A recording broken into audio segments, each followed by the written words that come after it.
કાચી કેરીની એકદમ સરસ એવી ખાટી મીઠી ચટણી બનાવીશું। ફક્ત થોડીક જ મિનિટમાં બનીને તૈયાર થઈ જશે। ખૂબ જ ટેસ્ટી બનીને તૈયાર થાય છે।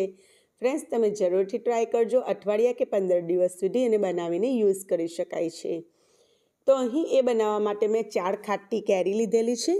તો મેં આ કેરીને સરસ રીતે ધોઈને લઈ લીધેલી છે। તો આપણે આ રીતે એનું ઉપરનું ડીચું કાઢી અને એના છોલતાને ઉતારી લઈશું। તો લગભગ 500 ગ્રામ જેટલી આ કેરી છે અને આ રીતે ધોઈ અને પછી મેં એના બધાના છોલતા ઉતારી લીધેલા છે। હવે આપણે એને મીડિયમ સાઇઝના ટુકડામાં કટ કરીશું। તો બહુ વધારે નાના નહીં અને બહુ વધારે મોટા પણ નહીં, એ રીતે માપના આપણે એના ટુકડા કરી લઈશું। તો થોડા મોટા ટુકડા કરશો ફ્રેન્ડ્સ તો ચાલશે, પણ હાવ નાના ના કરજો, નહીંતર પાછળ આપણે એને આગળ શેકીશું તો એ ઓગળી જશે। તો જો આ રીતે મેં મીડિયમ સાઇઝના બધા ટુકડા કરી લીધેલા છે, તમે જોઈ શકો છો। હવે આપણે આગળ પ્રોસેસ કરીશું।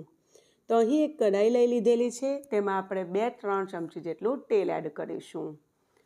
તેલ સરસ ગરમ થઈ જાય, ખૂબ ઓછા તેલમાં બની જાય છે ફ્રેન્ડ્સ। અહીં મેં 2 જ ચમચી તેલનો યુઝ કરેલો છે। તેલ ગરમ થઈ જાય એટલે 1 નાની ચમચી જેટલી રાઈ, 1 ચમચી નાની જેટલું આપણે જીરું એડ કર્યું છે અને 1 ચમચી જેટલું આપણે એમાં સૌંફ એટલે વરિયાળી એડ કરેલી છે। 1/4 ચમચી જેટલી આપણે એમાં મેથી એડ કરેલી છે। તો આમાંથી તમને કોઈ વસ્તુ ના પસંદ હોય તો તમે એને સ્કીપ પણ કરી શકો છો। હવે આપણે એમાં ચપટી જેટલી હિંગ એડ કરેલી છે અને એમાં આપણે જે કેરીને કટ કરીને રાખેલી છે એ એડ કરી લઈશું।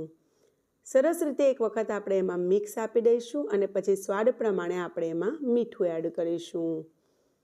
તો જે રીતની આપણે કેરી લીધેલી હોય ક્વોન્ટિટી એ પ્રમાણે આપણે સ્વાદ પ્રમાણે મીઠું એડ કરી અને ફક્ત અડધા કપ જેટલું એમાં પાણી એડ કરવાનું છે। સરસ રીતે મિક્સ કરી અને પછી આપણે એને ઢાંકીને મીડિયમ ફ્લેમ પર આપણે એને કેરી ચડી જાય, સોફ્ટ થઈ જાય હલકી, ત્યાં સુધી આપણે એને થવા દઈશું। તો કેરીને આપણે સોફ્ટ કરવાની છે બેઝિકલી। તો જુઓ, મેં 2 થી 3 મિનિટ પછી ચેક કર્યું છે અને તમને એક કેરીનો ટુકડો હું તોડીને બતાવું તો જુઓ, આ રીતે તોડું છું તો તરત જ કટ થઈ જાય છે, એટલે સરસ સોફ્ટ થઈ ગઈ છે। તો બહુ વધારે પડતી સોફ્ટ પણ નહીં કરવાની અને કાચી પણ નહીં રાખવાની। હવે આપણે એને પાવડર મસાલામાં 1/4 ચમચી જેટલો હળદર પાવડર, 1 નાની ચમચી જેટલો ધાણા જીરું પાવડર, 1/4 ચમચી જેટલો ગરમ મસાલો એડ કર્યો છે। બધી વસ્તુને સારી રીતે મિક્સ કરી લઈશું। હવે આપણે એમાં 1 કપ જેટલું પાણી એડ કરેલું છે ફ્રેન્ડ્સ।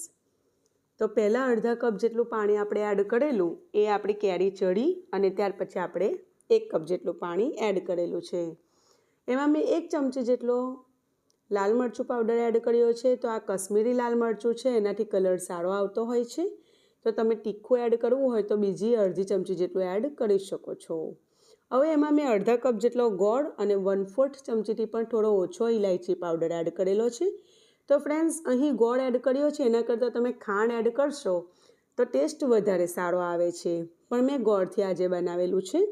તો એ પ્રોસેસ હું તમને બતાવું છું, પણ બંને રીતે જો કમ્પેરિઝન કરીએ તો ખાંડ નાખીએ છીએ તો ટેસ્ટ વધારે સારો આવે છે, અથવા તમે અડધો કપથી ઓછો ખાંડ અને ગોળ મિક્સ કરીને પણ લઈ શકો છો। હવે આ રીતની ઘટ્ટ થઈ જાય ત્યાર પછી આપણે ગેસ બંધ કરી દીધેલો છે। તો ખાસ કરીને આ રીતનું ઘટ્ટ થવું જોઈએ, એટલે ગોળ નાખ્યા પછી 5 થી 7 મિનિટ મેં એને ઉકાળેલું અને આ રીતનું ઘટ્ટ થઈ ગયું છે અને હવે ઠંડુ પણ પડી ગયું છે।